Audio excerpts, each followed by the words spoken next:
Estimado lector, esta es otra voz que el tiempo casi ha logrado silenciar. Una carta olvidada, escrita por quienes quedan, para que la historia de quienes se fueron tampoco desaparezca. Saint-Rémy estaba a las afueras de París, rodeado de árboles sin hojas y caminos de tierra que en invierno se volvían barro.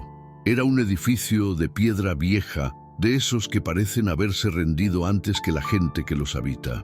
Se llamaba Maison des Petits Anges, un nombre que pretendía dulzura, pero que en realidad sonaba como una burla. No había ángeles, solo niños que habían olvidado cómo reír. La guerra los había dejado aquí, entre camas alineadas y pupitres donde el polvo se acumulaba sobre los cuadernos a medio llenar. Yo, Elise Moreau, llegué al orfanato en 1942, cuando los trenes ya no llevaban a la gente al mar, sino a lugares de los que no se volvía. Me dijeron que enseñara a los pequeños a leer, a escribir y sobre todo a mantener el silencio. No tardé en comprender que ese silencio era una forma de sobrevivir. A los niños se les enseñaba a no hacer ruido, a no mirar a los ojos, a pasar inadvertidos. Las paredes parecían escuchar y cada sonido, por pequeño que fuera, podía significar peligro. Lucien era el mayor, tenía 12 años y una mirada que ya conocía demasiado. Pasaba horas dibujando trenes, líneas interminables de vagones que avanzaban hacia horizontes inventados. A veces me preguntaba si soñaba con escapar o si solo trataba de recordar el último tren que lo trajo hasta allí. Margot tenía 7. Nunca soltaba a su muñeca sin ojos, una que había encontrado entre los restos de una casa bombardeada. Decía que la muñeca escuchaba todo lo que ella no se atrevía a decir. André, más pequeño aún, dibujaba cielos azules en los que nunca aparecían aviones. Cuando le pregunté por qué, me contestó que el cielo era más bonito cuando no hacía ruido. El orfanato olía a sopa rala, a humedad y a tiza. En las tardes, mientras el sol se escondía tras las colinas, el viento traía los ecos lejanos de la ciudad ocupada. Motores, pasos, voces que mandaban y otras que obedecían. A veces, si uno escuchaba con atención, podía distinguir un disparo seco, pero los niños ya no se sobresaltaban. Era como si la guerra les hubiera robado también la capacidad de asustarse. Intentábamos mantener una rutina. Las mañanas empezaban con rezos. Las clases duraban lo que el frío permitía y las noches eran largas, llenas de murmullos. Había días en que el pan no llegaba y los pequeños aprendían a engañar al hambre con canciones apenas susurradas. Yo me repetía que estaba ahí para protegerlos, aunque en el fondo sabía que no podía ofrecerles más que compañía y palabras suaves. A veces, cuando todo quedaba en silencio, me preguntaba cuántos de esos niños recordarían mi voz. Tal vez ninguno. Tal vez solo recordarían el olor del jabón barato o el sonido del lápiz raspando el papel. Pero me aferraba a la idea de que, mientras alguien los nombrara, seguían existiendo un poco. Por eso guardaba sus dibujos, sus cartas sin destino, los botones que se les caían de la ropa. Cada cosa era una forma de decir, ellos estuvieron aquí. Una tarde, mientras Lucien terminaba su tarea, me preguntó, ¿por qué la gente grande hace guerras? No supe qué responder. Solo le dije que a veces los adultos se olvidan de mirar a los niños y que cuando eso pasa, el mundo se vuelve un lugar peligroso. Él asintió despacio, como si lo entendiera, y siguió dibujando su tren. Esa fue la última conversación que recuerdo con verdadera claridad antes de que todo empezara a desmoronarse. En las noches, cuando el viento golpeaba las ventanas y el cielo se teñía de gris, pensaba en los padres de esos niños. Imaginaba que, en algún rincón de Francia, alguien encendía una vela por ellos sin saber si seguían vivos. Yo hacía lo mismo, una vela por cada cama ocupada, una oración por cada nombre aprendido. Era mi manera de resistir, de no dejar que el olvido ganara terreno. Saint-Rémy era más que un orfanato, un refugio suspendido en el tiempo. Afuera la guerra rugía, adentro la vida se sostenía en un hilo de silencio y ternura, y aunque nada brillaba allí, bastaba con ver a un niño dormido, respirando con calma, para creer que aún quedaba algo de luz en el mundo. El silencio en Saint-Rémy no era solo una norma, era una costumbre que se había infiltrado en cada rincón del edificio, como el polvo o el frío.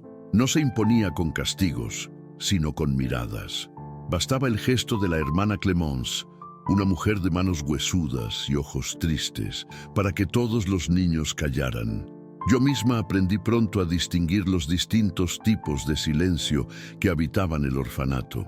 Estaba el silencio del miedo, el que seguía a las sirenas de las bombas, el silencio del hambre, cuando los estómagos gruñían y nadie se atrevía a reír, y el silencio del recuerdo, ese que llegaba cuando alguno pronunciaba sin querer el nombre de su madre. A las 6 de la tarde, el orfanato se sumía en esa quietud espesa que precedía al rezo. Clémence encendía una vela frente al altar pequeño, con la figura de un santo sin rostro, quebrado por los años. Los niños se arrodillaban sobre el suelo helado y sus voces se confundían en un murmullo apenas audible. El aire olía a cera derretida y a pan tostado, aunque el pan fuera más ilusión que sustancia. Yo solía mirar sus rostros. Algunos rezaban con fervor, otros solo movían los labios, y unos cuantos, los más pequeños, se quedaban dormidos antes de decir amén. En esas horas, el mundo parecía detenido. Afuera podían caer bombas, pasar patrullas o temblar la tierra. Adentro, nada se movía salvo las sombras de las velas. Una vez, durante una de esas oraciones, se escuchó un estruendo cercano. La tierra vibró bajo nuestros pies y la vela casi se apagó. Margot se tapó los oídos y Lucien, sin levantar la vista, dijo muy bajo: «Solo es el cielo moviéndose, maestra». Desde entonces repetí esa frase cada vez que algo temblaba. Era nuestra forma de transformar el miedo en algo soportable. Cada niño tenía una manera distinta de guardar silencio. Lucien, que ya escribía con letra firme, murmuraba palabras en voz tan baja que parecían pensamientos. Decía que así se aseguraba de que su voz no desapareciera del todo. Margot, en cambio, encontraba consuelo en su muñeca sin ojos. Le hablaba sin mover los labios, como si aquella figura rota fuera su confidente. André apretaba tanto el lápiz contra el papel que a veces lo rompía. Cuando le preguntaba qué dibujaba, respondía: «El ruido que no puedo decir». Sus dibujos eran manchas oscuras, torbellinos y trazos fuertes, pero siempre terminaba coloreando un pequeño rincón de azul. «Para que no se olvide el cielo», explicaba. Yo también aprendí a callar, a veces más por miedo que por prudencia. En el orfanato, uno nunca sabía quién podía estar escuchando. Los rumores llegaban de la ciudad: redadas, vecinos delatados, familias desaparecidas. Hablar demasiado era peligroso, pero callar demasiado era un peso. Así que comencé a escribir pequeñas notas en trozos de papel que escondía dentro de los libros de los niños. Palabras sueltas: valor, luz, mañana. Nadie las comentaba, pero sabía que las encontraban, porque a veces veía una sonrisa breve, apenas un destello en medio de la resignación. El silencio se volvió una lengua compartida. Bastaba una mirada para entender lo que el otro sentía. Cuando alguno de los pequeños enfermaba, el resto lo rodeaba sin decir nada, como si el cariño también pudiera transmitirse sin palabras. Una vez, André tuvo fiebre durante 3 días. Yo pasaba las noches a su lado, cambiándole los paños húmedos. No hablábamos, solo lo escuchaba respirar, y en ese ritmo frágil encontraba una forma de esperanza. En las tardes, cuando el sol caía y el aire se volvía más frío, subía al desván para tomar aire. Desde ahí se veían los campos vacíos y a lo lejos el humo de algún pueblo bombardeado. Me quedaba quieta, escuchando los sonidos de la distancia: un perro ladrando, una campana, un motor. Era extraño cómo uno podía acostumbrarse a distinguir el peligro por el tono de los ruidos. Había aprendido que el silencio no era ausencia, sino escucha. Un modo de resistir, de sostener la vida en medio del estruendo. Recuerdo una noche en particular. Nevaba afuera y dentro del orfanato hacía un frío que dolía. Lucien no podía dormir. Me pidió permiso para encender una vela y mientras la luz temblaba, me dijo: «Maestra, cuando todo esto acabe, ¿volveremos a hablar en voz alta?». No supe qué responder. Le acaricié el cabello y le dije que sí, que algún día gritaríamos sin miedo. Pero mientras lo decía, entendí que ese silencio ya nos había marcado para siempre. Con el tiempo, el silencio de Saint-Remy se volvió una segunda piel. Nos protegía del miedo, pero también nos encerraba en él. Era como una cúpula invisible. Bajo ella, el mundo parecía lejano, irreal. Y los niños, esos pequeños ángeles sin alas, aprendían a sobrevivir sin decir palabra. A veces pienso que el verdadero sonido de la guerra no son las bombas, sino los silencios que deja detrás. Aquel martes amaneció con un cielo amarillo, como si la ciudad entera se hubiese cubierto de polvo. El aire era espeso, difícil de respirar. Desde temprano noté que los pájaros no cantaban, ni siquiera las campanas de la iglesia cercana sonaron. Algo en el ambiente pesaba distinto, como cuando una tormenta se aproxima, pero el trueno nunca llega. En Saint-Remy, los niños desayunaron en silencio, sin siquiera las risas tímidas de otros días. Yo traté de mantener la rutina, leer un poema, revisar la caligrafía de los mayores, enseñar a los pequeños a formar oraciones simples, pero todos, incluso los más distraídos, parecían sentir que algo se acercaba. Alrededor del mediodía, el portón principal chirrió. Afuera se escuchó el motor de una camioneta y el crujir de las botas sobre la grava. La hermana Clémence levantó la vista desde la cocina. Su rostro se volvió de un blanco casi transparente. No hizo falta que dijera nada. Sabíamos lo que significaban esos sonidos. Me indicó con un gesto que escondiera a los niños más pequeños en el sótano y que no hiciera ruido. «Reza en silencio, Elise», susurró. «No preguntes nada». Bajé las escaleras con los niños tomados de la mano. André lloraba sin hacer ruido y Margot sostenía su muñeca con tanta fuerza que se le marcaron los dedos. Lucien fue el último en bajar. Antes de cerrar la puerta del sótano, me miró con una seriedad que no correspondía a su edad. «No los dejes solos, maestra», me pidió. Yo asentí, aunque sabía que en realidad no podía protegerlos de nada. Desde abajo escuchamos los pasos, pesados, rítmicos, avanzando por los pasillos como si midieran cada rincón. Se oyeron voces en un francés forzado, órdenes secas, el golpeteo de una puerta que se abría de golpe. Cada sonido retumbaba sobre nuestras cabezas como un trueno. Los niños se acurrucaban contra mí. Podía sentir sus corazones latiendo rápido. Afuera, una voz preguntó algo. Otra respondió con la calma de quien ya se ha resignado. Reconocí el timbre de Clémence. Luego, el ruido de una bofetada. Y después, nada. El silencio volvió, pero no era el de costumbre. Este pesaba más, como si llenara todo el aire. Pasó un tiempo que no supe medir, tal vez minutos, tal vez horas, hasta que los pasos se alejaron. No escuchamos motores ni puertas cerrándose, solo el crujido del viento. Subí despacio, temiendo lo que encontraría. El pasillo estaba vacío, las luces seguían encendidas y el olor a sopa quemada se mezclaba con un leve aroma a humo. En el salón principal, los pupitres seguían en su sitio, pero faltaban cosas: las mochilas de algunos niños, los abrigos de Clémence, los cuadernos de caligrafía.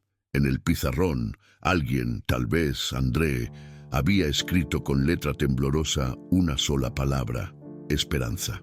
No tuve valor para borrarla. Esa noche cerré todas las ventanas. No quería que el viento entrara, no quería escuchar la ciudad. Margot no soltó su muñeca ni para dormir. Lucien se quedó despierto mirando hacia el techo.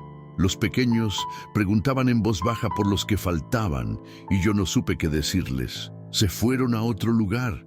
murmuraba, aunque ni siquiera sabía si creía en mis propias palabras. En medio de la oscuridad, recordé las historias que contaban los aldeanos. Camiones que recogían niños para llevarlos a lugares seguros. Nadie los volvía a ver.